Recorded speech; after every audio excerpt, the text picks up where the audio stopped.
Myth, and be very very clear about it. आप किसी को देखते हैं, कितनी बीमारियां आप सिर्फ देख के पहचान सकते हैं. Think like that. Can you just look at somebody and say diabetes, typhoid? You can't. You can't do that because there is a way to diagnose them. So I may be having an anxiety disorder. I may be having a depressive illness. I may be having some stress related problems. But that does not mean that it will always come across. You'll have to dig in a bit deeper. You'll have to spend some more time with me. You'll have to ask me how I'm doing. You have to give me the space to speak. So if I don't necessarily speak or show, that doesn't mean that deep inside, I may not be experiencing some distress.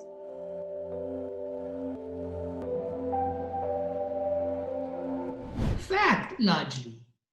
The reason is statistics ko samjhe. Adult population, top 10 killers, suicide. Young population, adolescents, very young adults. Third highest killer in the world. We have one of the largest populations in the world. So if you just do the math, obvious baat hai, that pure numbers, this will be a fact that hamare desh mein, because of our population, suicides would be there more as compared to a lot of countries. But the reflection on this topic needs to be that worldwide, दुनिया भर में young people suicides is a big concern. So हमें कहीं ना कहीं ये सोचना जरूरी है, हम कर क्या सकते हैं. Let's try and understand कि suicide के जो कारण को समझें. मैं suicide को explain करता हूँ proximal and distal factor. इसको थोड़ा समझने की कोशिश करें. हम लोग ज्यादातर समय proximal factor को ज्यादा वैल्यू देते हैं. प्रॉक्सिमल फैक्टर माने क्या?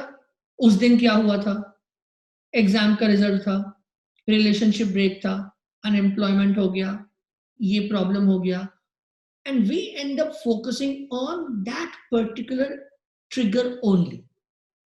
हमें समझना है कि उस ट्रिगर को वल्नरेबिलिटी देने में एक डिस्टल फैक्टर जो लंबे समय से चल रहा था was probably also active, and that distal factor could have been long-term stress. It could have been some family-friend dynamics which was affecting you. More often than not, some mental ailment which was undiagnosed, untreated. More often than not, उसमें भी depression होने के chances सबसे ज़्यादा है. Single most common factor in suicides across the world is mental ailments. In mental ailments, it is depression. Right? And then when it comes to young people, आपको कोई भी परेशानी आ रही है, स्ट्रेस आ रही है, तो आप कैसे कंट्रोल करो? आपके पास स्किल होना चाहिए. That's where life skills come into the picture. Coping skills. आपकी पर्सनालिटी में वो हमने skills इस तरह से दिए हों that you become empowered, which is where education comes in the picture. आपका peer support system होना चाहिए, that when you are going through a low, there are people who are supporting you. आपका family support system होना चाहिए, who are able to recognize and they stand up, they tell you सब ठीक हो जाएगा, it's just a matter of time. आपको access होना चाहिए, that अगर आपको परेशानी है, whether it's a school counselor, school teacher, parent, आप किसी से बात कर सको. Helpline की availability होनी चाहिए. So you merge all of this: awareness, reach, accessibility, support, understanding, All of this put together and help-seeking behavior, that's how suicide prevention happens.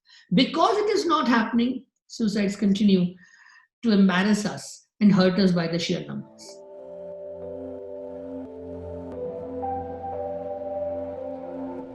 Fact, absolutely fact. The single largest reason, सबसे बड़ा common factor दुनिया भर में suicide में unidentified, untreated, partially treated mental ailment है, और उस mental ailment में depression is the biggest chunk. इसीलिए suicide prevention में हम prevention पे इतना focus करते हैं. अगर हम mental health related awareness करें, अगर mental health related जानकारी हो, अगर mental health related आप जल्द से जल्द treatment लें, support लें, तो suicide is very much prevented.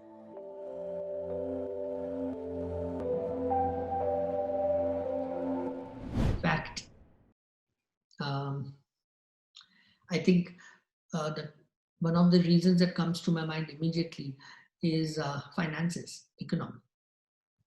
And that's why जब मैं बात करता हूँ कि एक suicide prevention policy हो और then हमें कहीं ना कहीं उन लोगों की खास करके जिनको sudden financial loss होता है एक social support system होना चाहिए खास करके उन लोगों के लिए जिनको sudden financial difficulties आती हैं because आज के ज़माने में मुझे लगता है that a significant financial hit is a major one. So whether you look at the crisis that farmers go through, whether you look at crisis that happens because of unemployment, whether you look at crisis that happens because of losing jobs, whether it is a crisis that happens because of any untoward incident that happens in people's life, which takes them suddenly, puts them under financial pressure, would definitely come to mind. So to say that khali mental ailment he suicide से related है is not true.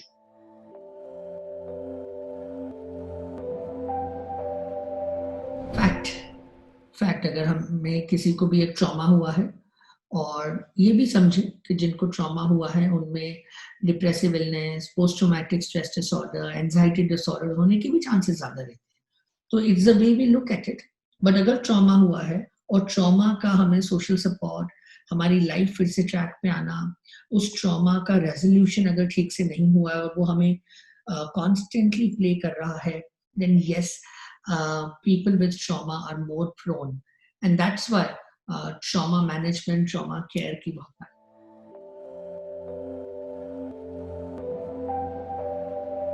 Fact.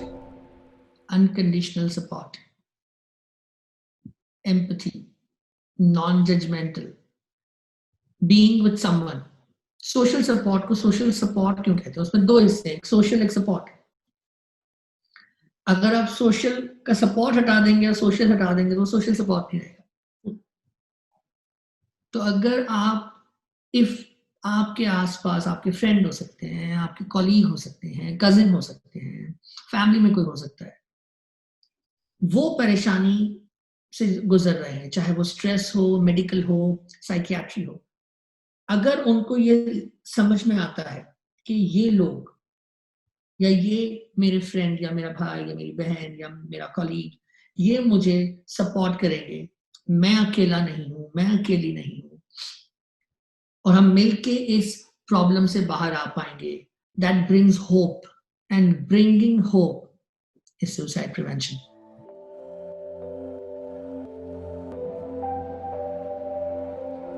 Fact, absolutely fact. सारे लोग, खास करके young लोग जो सुन रहे हैं, any form of substance abuse, किसी भी नशीले पदार्थ का यूज आपको सिर्फ और सिर्फ नुकसान कर सकता है. हर बार, पहली बार से हर बार मना करेंगे, कीप सेइंग नो, बिकॉज जो बायोकेमिकल इफेक्ट है, जो लोग सब्सटेंस अब्यूज करते हैं उनमें डिप्रेशन ज्यादा होता है, जो लोग सब्सटेंस अब्यूज करते हैं उनमें एंजाइटी ज्यादा होती है, जो लोग सब्सटेंस अब्यूज करते हैं उनके एकेडमिक परफॉर्मेंसेस ज्यादा खराब होते हैं, जो लोग सब्सटेंस अब्यूज करते हैं उसमें स्कूल और कॉलेज ड्रॉप आउट ज्यादा होते हैं, जो लोग सब्सटेंस अब्यूज करते हैं उनके रिलेशनशिप्स ज्यादा खराब होते हैं. There is nothing cool about having a substance. There's nothing cool about it. when a young person comes to me on substances, I almost feel like an adult कि यार हम कहाँ गलत हो गए, हमने ऐसा क्या सिस्टम बनाया, हमने ऐसी क्या ब्रिंगिंग करी कि हम यंग लोगों को ये नहीं समझा सके कि यार what is good for you and what is not good for you. So yes, ये बात सही है that substance abusers में सुसाइड स्टैटिस्टिकली ज्यादा होगा, और मेंटल एलिमेंट ज्यादा होंगे, फिजिकल एलिमेंट ज्यादा होंगे, फाइनेंशियल प्रॉब्लम ज्यादा होंगे, all of that would be more.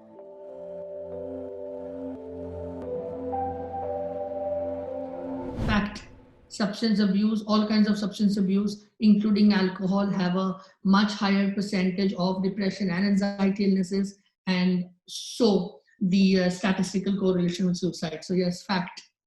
So जो लोग समझ इसलिए सोचते हैं कि अल्कोहल लेके थोड़ा रिलैक्स हो जाते हैं, not true. Actually alcohol is a CNS depressant. जो लोग अल्कोहल लेते हैं उनमें डिप्रेशन होने के चांसेस बढ़ जाते हैं.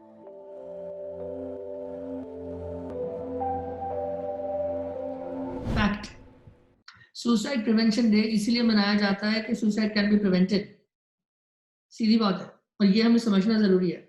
वर्ल्ड वाइड सितंबर को हम सुसाइड प्रिवेंशन अवेयरनेस मंथ भी कहते हैं. 10 सितंबर world suicide prevention day. Prevention पे ही फोकस करना है. बहुत से देशों में नेशनल सुसाइड प्रिवेंशन पॉलिसी है, और सुसाइड प्रिवेंशन की तरफ हम आगे जा भी सकते हैं. How can suicide be prevented, उस पर बात करते हैं. पहला, मेंटल हेल्थ कॉन्वर्सेशन को नॉर्मलाइज करेंगे. कि अगर आप ये बोल सकते हैं कि मुझे टाइफाइड था और मैं 3 दिन छुट्टी पे हूं, आप ये भी बोल सकते हैं कि मुझे स्ट्रेस था, मुझे एंजाइटी थी, मैं अपने साइकियाट्रिस्ट से मिलके आया, मुझे 3 दिन की छुट्टी बोली गई, और आप बेझिझक बोल सकते हैं बात, जिससे आपको हेजिटेशन ना है. मेंटल हेल्थ कॉन्वर्सेशन नॉर्मलाइज हो. सेकेंड, मेंटल हेल्थ अवेयरनेस हो. हमें पता चले कि एक मेंटल हेल्थ प्रॉब्लम है जो एक मेडिकल इशू है. कि हमको पता है ना कि अगर अभी कोविड के सिम्टम्स आते हैं तो हमें डॉक्टर से पूछना है, तो डिप्रेशन के सिम्टम आते हैं डॉक्टर से पूछना है, एंजाइटी के सिम्टम आते हैं डॉक्टर से पूछना है. सिम्टम का पता कैसे चलेगा? By awareness. Media's role.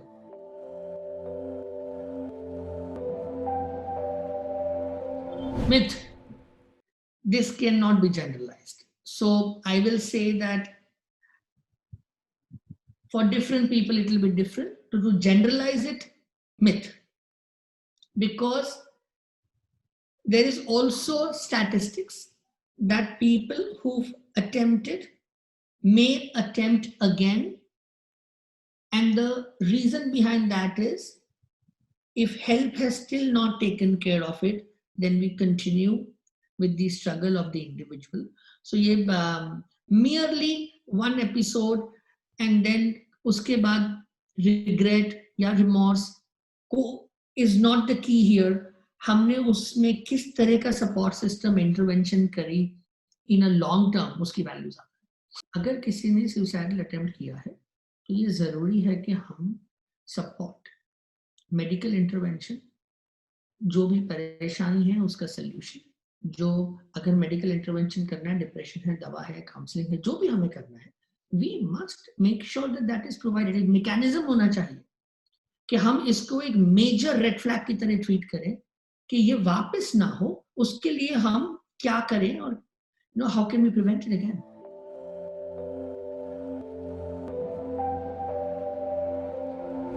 Fact, there is stigma attached to everything around mental health, and it continues to be so. So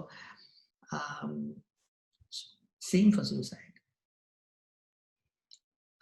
Even today, ज़्यादातर लोग अपने नज़दीकी लोगों को ये बताने में बहुत हिचकिचाहट करते हैं कि मुझे एक मेंटल हेल्थ प्रॉब्लम है या मैं एक साइकियाट्रिस्ट से मिल गया. सुसाइड बहुत रिसेंटली, हमारी हिस्ट्री में बहुत रिसेंटली सुसाइड अटेम्प्ट को डीक्रिमिनलाइज किया गया, जो कि बहुत अच्छी बात थी. Very recently, it's not that it's long back. So अगर हम उस एंगल से देखें तो obviously it continues to be, people continue to be stigmatized because आज भी हमारे में इसी तरह की stereotypical myth है कि तुम्हारी कमजोरी है, तुम्हारी गलती है, तुमने बात क्यों नहीं करी, तुमने ये क्यों नहीं किया, तुमने वो क्यों नहीं किया. Not realizing that there is something beyond it. There are multiple factors. हम सबका रोल है प्रिवेंट करने का, but the last thing जो हमें करना चाहिए is blaming an individual. It's just not okay. So इस बात को समझें कि कुछ समय पहले जब सुसाइड का डीक्रिमिनलाइजेशन हुआ था, एंड ऑब्वियसली दुनिया भर में जो भी संवेदनशील लोग हैं वो समझ सकते हैं कि कितनी जरूरी बात थी कि अगर किसी ने सुसाइडल अटेम्प्ट किया है तो ऊपर से हम उसको क्रिमिनल एक्ट की तरफ से देखें तो already the person is struggling, तो सोचें वो स्ट्रगल क्या होगी। लेकिन ये अब नहीं है, right? The law is very clear on this. मतलब ये है कि अगर आपको पता है कि आपके आसपास जिसकी वैल्यू करते हैं, अगर आपको पता चला है कि उनको सुसाइडल इंटेंट, सुसाइडल बिहेवियर या अटेम्प्ट था, तो आप उनको लेके जाए, हेल्प कराएं। बिकॉज हमें किसी भी स्टिग्मा में और पुरानी मिथ्स में जो फैक्चुअली करेक्ट नहीं है उसमें अपना जिम्मेदारी जो सपोर्ट करने की है वो मिस नहीं करना।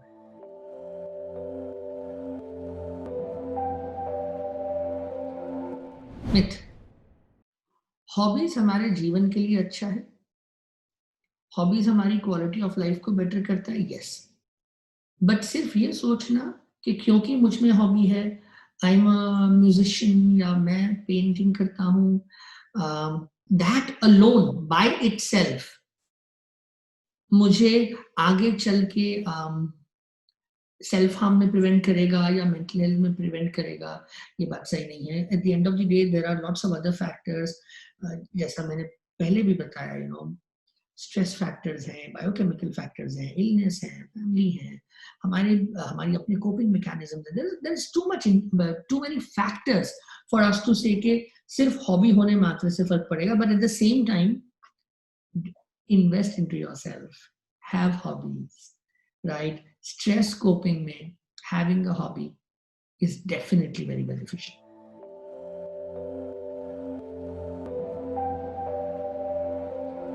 Fact, मैं तो इनफैक्ट प्रोफेशनल हेल्प से थोड़ा और पीछे जाके फिर वापस प्रोफेशनल हेल्प पे आऊंगा। अगर आप अपने फ्रेंड से बात करेंगे आपके प्रिवेंशन के चांस बढ़ते हैं, फैमिली में बात करेंगे प्रिवेंशन के चांस बढ़ते हैं, हेल्पलाइन पे फोन करते हैं प्रिवेंशन का चांस बढ़ता है, उसके बाद आप एक्सपर्ट को जाते हैं, ऑफकोर्स प्रिवेंशन का आप दैट्स द बेस्ट प्रिवेंशन, क्योंकि वो रूट कॉज पे जाएंगे।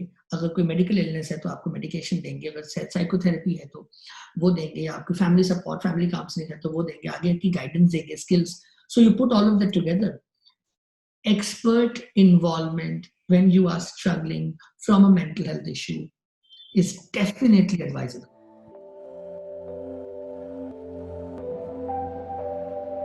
अनम्यूट योरसेल्फ, बात करें, किसी से भी बात करें। पहला स्टेप, बात करें। परिवार में कोई हो सकता है, आपके फ्रेंड हो सकते हैं, कॉलीग हो सकते हैं, बात करें। उस समय अगर लग रहा है कि किसी से बात नहीं कर पा रहे हैं, किसी हेल्पलाइन में फोन करें, अपनी बात रखें, जो कह रहे हैं वो सुने, एंड गो सीक हेल्प। किसी मनोवैज्ञानिक, मनोचिकित्सक, साइकोलॉजिस्ट, साइकियाट्रिस्ट, किसी से मिले, अपने जीपी फिजिशियन से मिले, पर किसी से मिले, क्योंकि ये बहुत हाई चांस है कि अगर आपको सुसाइडल थॉट्स आए हैं और आ रहे हैं और वो आप पे इम्पैक्ट कर रहे हैं, तो साइकोथेरेपी, मेडिकेशंस से आपको हेल्प मिलेगी। क्योंकि जो मेन रीजंस हैं, जैसा मैंने पहले भी बताया, unidentified, untreated, partially treated mental illness is the most common factor. Signs to watch out for, क्या देखना चाहिए आपको? मूड में चेंज, मन उदास हो गया, इरिटेबल हो गया, बिहेवियर में चेंज, काम पे जाने का मन नहीं कर रहा, सोशल चेंज, जिन लोगों से अटैचमेंट थी उनको अवॉइड करा जा रहा है, वर्क चेंज या पढ़ाई का चेंज, कि एब्सेंटिज्म हो रहा है, मन नहीं कर रहा, एफिशिएंसी कम हो रही है अपने बारे में, which means feeling dull, not feeling good about self, इस तरह के ख्यालात आना, वर्थलेसनेस, यानी मैं गुड इनफ नहीं हूँ, होपलेसनेस, आगे लाइफ में अंधकार है, कुछ इंप्रूव नहीं हो रहा है, हेल्पलेसनेस, ना मेरी कोई मदद करना चाहेगा या ना मेरी कोई मदद कर पाएगा, इस तरह की expressions, any of these things happening, be careful. अब आपने करना क्या है, मैं पहले बताऊंगा क्या नहीं करना है। ब्लेम नहीं करना है, नैग नहीं करना है, पुश नहीं करना है, क्रिटिसाइज नहीं करना है, होस्टाइल कमेंट्स नहीं देने, non judgmental, open, unconditional space देनी है बात करने की। अकेला नहीं छोड़ना है और उनको ये महसूस कराना है कि हम तुम्हारे साथ हैं, और फिर उनको हेल्प करनी है कि चलो थोड़ा किसी से बात करते हैं, प्रोफेशनल राय भी ले लेते हैं। जैसे आप किसी को बोलते हैं, जिसको कोई आपको बोलता है कि 15 दिन से पेट में दर्द हो रहा है, समझ में नहीं आ रहा, आप बोलते हैं चलो ठीक है किसी गैस्ट्रोएंटरोलॉजिस्ट के पास चलते हैं, सेम वे, लेकिन आप अनकंडीशनल सपोर्ट दें।